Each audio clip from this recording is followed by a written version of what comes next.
என்ன பண்ணணும்? இந்த மக்கள் மத்தியில, இந்த போராட்டத்தின் மத்தியில, இந்த சூழலின் மத்தியில நீ சோர்ந்து மடிந்து போகக்கூடாது. ஆண்டவர் இன்றைக்கு நமக்கு சொல்லுகிற வார்த்தை, வாய் திறந்துனா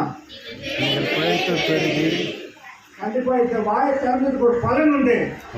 உன் வாயை விரிவாத்துற சத்தியத்தை அறிந்த ஜனங்களோடு பேசிக் கொண்டிருக்கிறோம். நீ பேச்சுதான் ஆகணும். ஆண்டவரே, இன்றைக்கு இப்பொழுது ஆண்டவர் கொடுக்கிற வார்த்தை நமக்கு, இந்த போராட்டமான சூழ்நிலையில நீ மடிந்து போகக்கூடாது. சுகன்யா என்ன பண்ணாங்க? நான் பிரச்சனையை கண்டு கூட்ட மாட்டேங்கிறாங்க. அவங்க மறைமுகமாக சொன்னாங்க. ஆனால் அவங்க காப்பாற்றினார் ஆண்டவர். திடீர்னு ஒருத்தர் பார்த்தாங்க.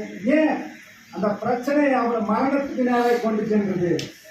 இந்த நாளிலே தேவனுடைய பிள்ளைகளாகி நமக்கு தேவன் சொல்லுகிற வார்த்தை, நீ பிழைக்கணும், நீ வாழணும். எப்படி வாழணும்?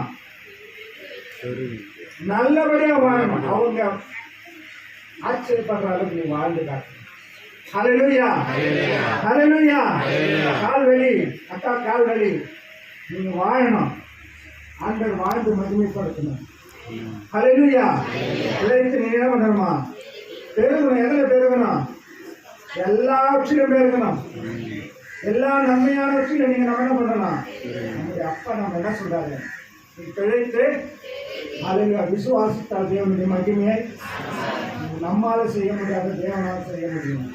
சத்தியத்தை மாதிரி சத்தியம் உங்களை தேவன் நம்மை உயர்த்த வல்லவராக இருக்கிறார். எப்போ உயர்த்துவாரு?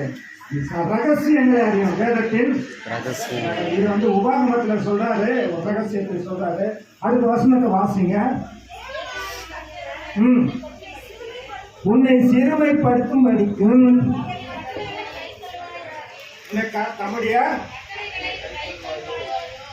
தம்முடைய கட்டளைகளை கை கொள்ளுவாயோ சொல்ல மாட்டாயோ அவர் உன்னை சோதித்து உன் இருதயத்தில் உள்ளதை நீ அறியும்படிக்கும் உன்னை இந்த 40 வருஷம் அளவும்